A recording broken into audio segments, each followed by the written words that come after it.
नमस्कार दोस्तों, मैं डॉक्टर भावेश। आज की वीडियो में अपन देखने वाले हैं कॉन्स्टिपेशन, जिसे हम बोलते हैं कब्ज़। कब्ज़ के लिए आपको कौन सी होम्योपैथिक दवा आप ले सकते हैं और उन दवाओं का उपयोग करके आप कब्ज़ को कैसे ठीक कर सकते हैं। कॉन्स्टिपेशन दैट मीन्स आपको याद रखना है, लैट्रिन बहुत अधिक टाइट होता है और बहुत हार्ड होता है। लैट्रिन करने के दौरान आपको बहुत अधिक ताकत लगती है। लैट्रिन को बाहर निकलने में बहुत अधिक कठिनाई होती है और ये समस्या लंबे समय से है, तब हम कॉन्स्टिपेशन बोलेंगे। महीने में एक बार ऐसा होता है तो हम उसको कॉन्स्टिपेशन में काउंट नहीं करते हैं। यदि आपको लगातार ये समस्या बनी हुई है तो हम इसे बोलते हैं कॉन्स्टिपेशन। यदि आपको कॉन्स्टिपेशन बना रहता है तो ये समझ जाइए कि आगे जाके आपको पाइल्स की समस्या होने की संभावना बहुत अधिक है। इसके अलावा फिशर होने की संभावना बहुत अधिक होती है, क्योंकि लैट्रिन टाइट होगी, रगड़ के साथ होगी, तो वहाँ पर पाइल्स पैदा हो जाएगा या कई बार वहाँ कट लग जाता है, जिसे हम बोलते हैं फिशर, तो वो आपको मिल सकता है। इंपॉर्टेंटली आपको याद रखना है, ठीक है। तो कब्ज़ को दूर करने के लिए आप इन होम्योपैथिक दवाओं का उपयोग कर सकते हैं। मैं यहाँ जो दवा बताऊँगा वो आपके एजुकेशनल पर्पज़ से होती है और दवा को लेने से पहले पास के डॉक्टर से ज़रूर मिलना चाहिए। इस वीडियो का डिस्क्लेमर है। पहली हम बात करते हैं जो है कब्ज़ है, और कब्ज़ की जो प्रॉब्लम होती है वो आपको याद रखना है लाइफ़स्टाइल डिसऑर्डर। लाइफ़ की जो आपकी नॉर्मल लाइफ़ होती है, जो नॉर्मल एक साइकिल होती है लाइफ़ में हमको जीने की, ठीक है? इर्रेगुलर रूटीन है आपका, जो सही टाइम में आप उठ नहीं रहे हैं, सही टाइम में आप खा नहीं रहे हैं, सही टाइम में आप सो नहीं रहे हैं। ये समस्या के कारण कॉन्स्टिपेशन आ गया है। आपको इम्पोर्टेंटली याद रखना है, मैं क्या बोल रहा हूँ? इर्रेगुलर रूटीन, ठीक है? या फिर कुछ दिन अच्छा रूटीन रखते हैं फिर डिस्टर्ब हो जाता है, तो प्रॉपर प्रॉपर रूटीन फॉलो नहीं कर पा रहे हैं। उस रूटीन को के कारण इनप्रॉपर, मतलब प्रॉपर रूटीन ना होने के कारण सही टाइम में सो के नहीं उठते, सही टाइम पे सोते नहीं हैं, सही टाइम पे खा नहीं रहे हैं, सही टाइम में पी नहीं रहे हैं, उस कारण से उसके साथ आपको कॉन्स्टिपेशन मिलता है, तो आप इस दवा का उपयोग कर सकते हैं। नक्स वॉमिका बहुत ही इफेक्टिव है। यदि आपकी रूटीन खराब है और उस कारण से आपको कॉन्स्टिपेशन की समस्या आ रही है, तो आपको नक्स वॉमिका से अच्छी कोई दवा नहीं मिलेगी, ठीक है? इसके अलावा जो इन लोगों को जैसा कॉन्स्टिपेशन होता है उसमें क्या होता है, उनको जब भी वो लैट्रिन करते हैं तो उनको लैट्रिन करने का डिज़ायर, तो लैट्रिन करने के जाने का मन होता है, लेकिन लैट्रिन क्लीन नहीं हो पा लैट्रिन वो जाते हैं लेकिन लैट्रिन हो नहीं पाता। उसके बाद उनको फील होता है कि मैं और लैट्रिन करने गए, करके आ गए, ऐसा लगता है कि मुझे अभी क्लीन फ्रेश नहीं हुआ हूँ, ऐसा फील उनको होता है, ठीक है। और जब बार बार लैट्रिन भी जाएंगे तो लैट्रिन को बाहर निकाल नहीं पाएंगे, बार बार अटैम्प्ट करेंगे, बार बार लैट्रिन जाएंगे लेकिन लैट्रिन बाहर नहीं आ पाएगी। लैट्रिन बहुत अधिक हार्ड होगी, इनकम्प्लीट होगी, और जब भी लैट्रिन होगी बहुत थोड़ी मात्रा में जाएंगे, तो थोड़ी सी बस होगी और फिर वो आ जाएंगे, फिर लगेगा फिर मैं जाता हूँ थोड़ी देर बाद में। फिर इस तरीके से सुबह 2 से 3 बार ऐसी कोशिश करते रहते हैं, लेकिन तब भी उनकी लैट्रिन प्रॉपर नहीं हो पाती है, ठीक है। तो उन लोगों में इससे ऐसे सिम्टम मिलते हैं, तो आपको याद रखना है नक्स वॉमिका आपको लेनी है, ठीक है ना। अगली बात करते हैं जो लोग बहुत अधिक अल्कोहल पीते हैं, जो लोग बहुत अधिक कॉफ़ी पीते हैं, और उन लोगों में कब्ज़ की समस्या है, तब भी आपको नक्स वॉमिका होनी चाहिए। यदि पूरे सिम्टम जो बताए एक पेशेंट में मिल जाएँ, तब भी आप नक्स वॉमिका ले सकते हैं। नक्स वॉमिका जब भी लें, शाम के टाइम लें, आपको 7 से 8-9 के बीच में ले लें, तो बहुत ही, या खाना खाने के बाद 9 बजे के बाद ले लें, तो बहुत ही इफ़ेक्टिव होती है, ठीक है।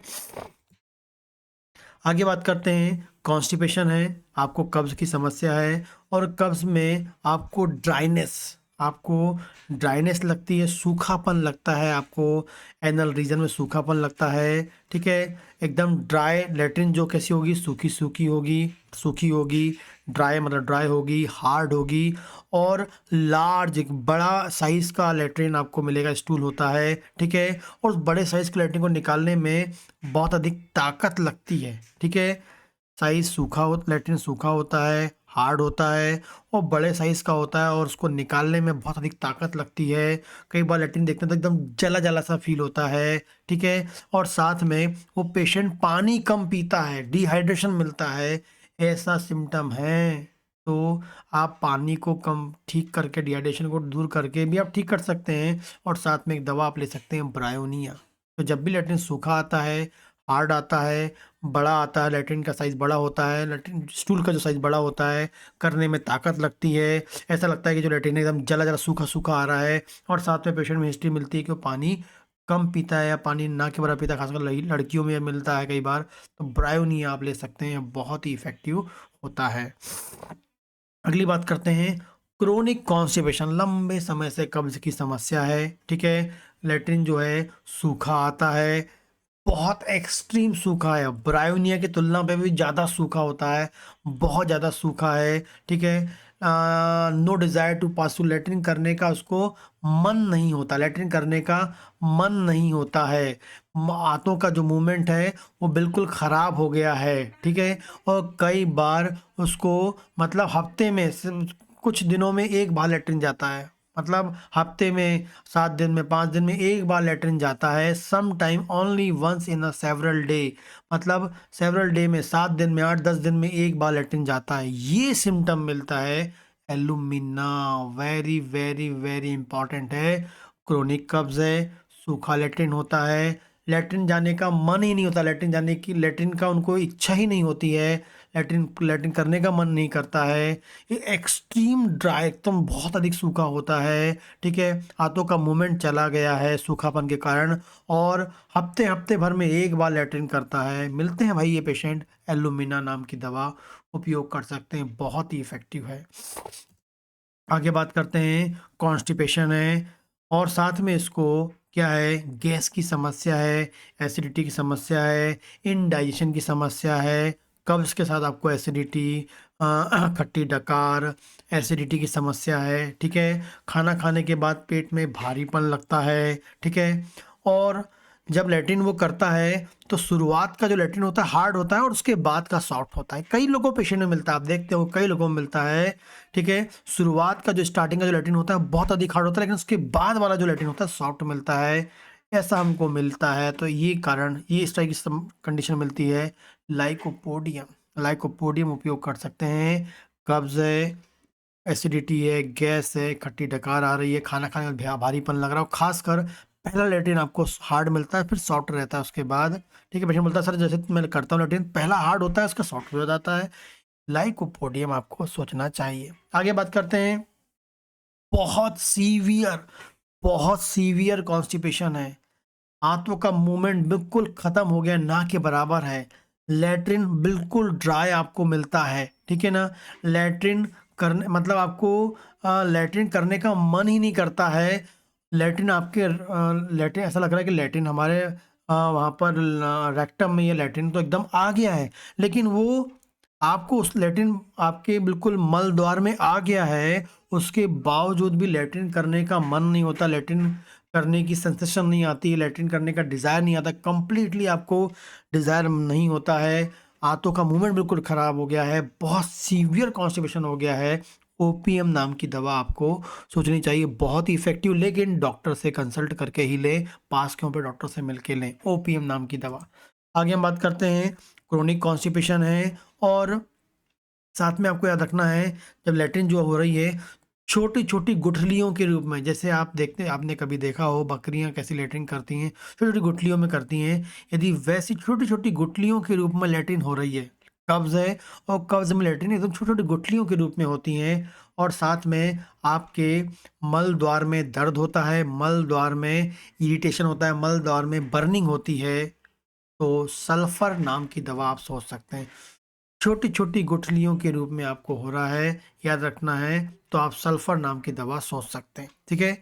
आगे बात करेंगे, आपको कॉन्स्टिपेशन है और साथ में पाइल्स की समस्या, कॉन्स्टिपेशन है और साथ में पाइल्स की समस्या भी आ गई है, ठीक है? पाइल्स की समस्या है, तो आपको दर्द होगा, मल द्वार में दर्द होगा, तो कोलिन नाम की दवा उपयोग कर सकते हैं, बहुत ही इफ़ेक्टिव है। कब्ज़ के साथ पाइल्स की समस्या है और दर्द है, तो कोलिन आपको लेना है, कब्ज़ भी दूर करेगा, पाइल्स को भी ठीक करेगा, दर्द को भी ठीक करने में हेल्पफुल होगा। दर्द बहुत अधिक ज़्यादा है, तो एक दवा है होम्योपैथी में, आप यूज़ कर सकते हैं, नाइट्रिक एसिड, बहुत ही इफ़ेक्टिव दर्द के लिए रामबाण दवा है, तुरंत आप लेंगे रिजल्ट आपको मिलती है, ठीक है? नेक्स्ट हम बात करेंगे हार्मोन्स के डिस्टरबेंस के कारण, जैसे जनरली महिलाओं की हम बात करते हैं, महिलाओं में कब्ज़ मिलता है हार्मोन्स के डिस्टर्बेंस के कारण। कभी भी हार्मोन्स में बदलाव होता है और उसके बाद कॉन्स्टिपेशन आ जाता है, जैसे कि मीनोपॉज़ आ रहा है, पीरियड्स बंद होते हैं, तब हार्मोन्स के बदलाव आपको मिलते हैं। प्रेगनेंसी के दौरान आपको मिलते हैं, प्रेगनेंसी डिलीवरी के बाद आपको ये मिलते हैं, ठीक है? ये आपका रखना है। या ये आपके जब पीरियड्स चालू होते हैं, नए-नए एकदम आप बच्चे होते हैं 13-14 साल के, तब आपको समस्या मिलती है। हार्मोन्स के बदलाव जब भी होते हैं, तो आपको याद रखना है सीपिया नाम की दवा बहुत ही इफ़ेक्टिव होती है। नेक्स्ट हम बात करते हैं कि कोई मेंटल स्ट्रेस है, इमोशनली कोई समस्या आ गई है, मेंटल लेवल पे कोई डिस्टरबेंस आ गया है, इमोशनली डिस्टरबेंस है, कोई घर में कोई इमोशनली वो डिप्रेस है या इमोशनली कोई ऐसी कोई कंडीशन घर में बन गई है और उससे लंबे समय से वो इमोशनल स्ट्रेस से गुजर रही है, इमोशनल स्ट्रेस को दबा के रखी है, मतलब उससे गुजर रही है और उसके साथ उसको कॉन्स्टिपेशन आ गया है, कोई मेल या फीमेल कोई भी हो, बिजनेस स्ट्रेस है, कोई भी इमोशनल स्ट्रेस है, उससे गुजर रहा है, लंबे समय से गुजर रहा है और उसके साथ कॉन्स्टिपेशन आ गया है, नाइट्राम्योर इमोशनल स्ट्रेस की कंडीशन को भी दूर करेगा और नक्स वॉमिका जो नाइट्राम्योर जो है वो आपके कॉन्स्टिपेशन को भी दूर करेगा। लास्ट वेरी वेरी इंपॉर्टेंट दवा आपको याद रखना है, लीवर डिसफंक्शन के साथ आपको कॉन्स्टिपेशन है, लीवर डिसफंक्शन के साथ आपको कॉन्स्टिपेशन है, तो मैग्नीशियम म्योरेटिकम नाम की दवा, मैगम्योर नाम की दवा उपयोग कर सकते हैं। लीवर डिसफंक्शन के साथ आपकी कॉन्स्टिपेशन की समस्या होती है, तो ये बहुत ही इंपॉर्टेंट दवाएं और ये जो सिम्टम है मुझे लगता है कि इसके इस 10 दवाओं के आजू-बाजू ही आपको कॉन्स्टिपेशन की समस्याएँ मिलती हैं, आपको बहुत कॉमनली मिलती हैं। उन दवाओं का उपयोग कर सकते हैं आप, जो मैं आपको बताया है। अच्छी कव दवा लें, सील पैक दवा लें, अच्छी कंपनी की दवा लें और मोस्ट इम्पोर्टेंटली आपको याद रखना है, डॉक्टर से कंसल्ट करके आपको लेना चाहिए ताकि रिज़ल्ट अच्छा मिले। नमस्कार।